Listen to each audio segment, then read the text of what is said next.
What you're looking at here is a surface wind map at the global level, obviously.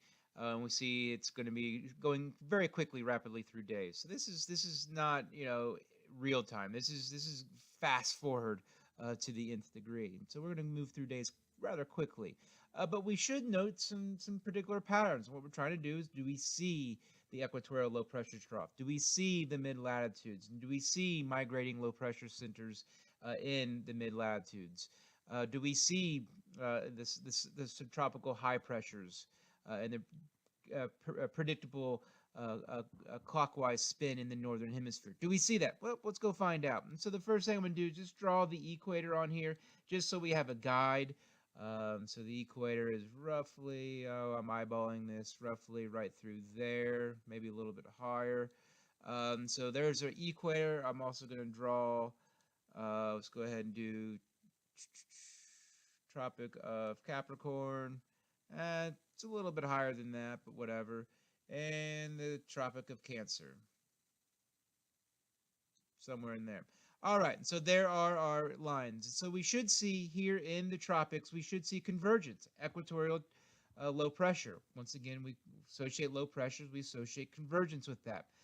We should see the northeast trades converging with the southeast trades coming from the southern hemisphere, and we do very clearly right through here in the Atlantic. Over here in this part of the world, I'm going to talk later about the monsoon characteristic. Because you have land masses here, it's just in islands, it's just all messed up. As far as showcasing this general model of the equatorial low pressure, we can clearly see it. We can clearly visualize it here in this particular part of the Atlantic.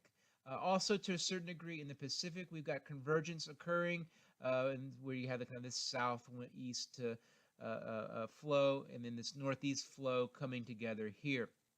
Nonetheless, we see a general pattern here of east to west movement in the tropics, and that's associated with the equatorial low pressure trough.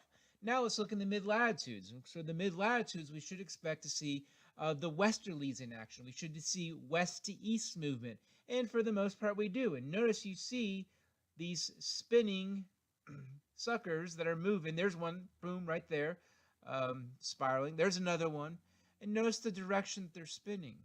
They're spinning counterclockwise, another counterclockwise, counterclockwise. There's another counterclockwise.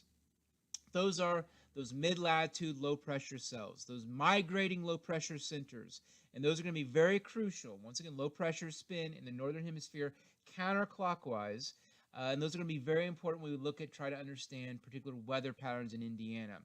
Further, in between, we should see some high pressures. We should see very clearly here in the Atlantic Ocean. I'm going to talk later about this when we talk about ocean circulation patterns, but we should see a particular pattern here in the Atlantic Ocean of a high pressure. And we do. We see clockwise. Notice the clockwise spin. In the northern hemisphere, clockwise spin we associate with high pressures.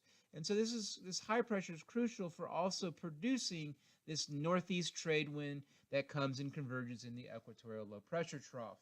So this is kind of looking at trying to visualize, and this is definitely going to be for those students that really understand the previous concepts discussed in this online lecture. But this is another way to visualize these global pressure belts and be able to understand them, and they're going to be important when we go to weather and climate in a future online lecture.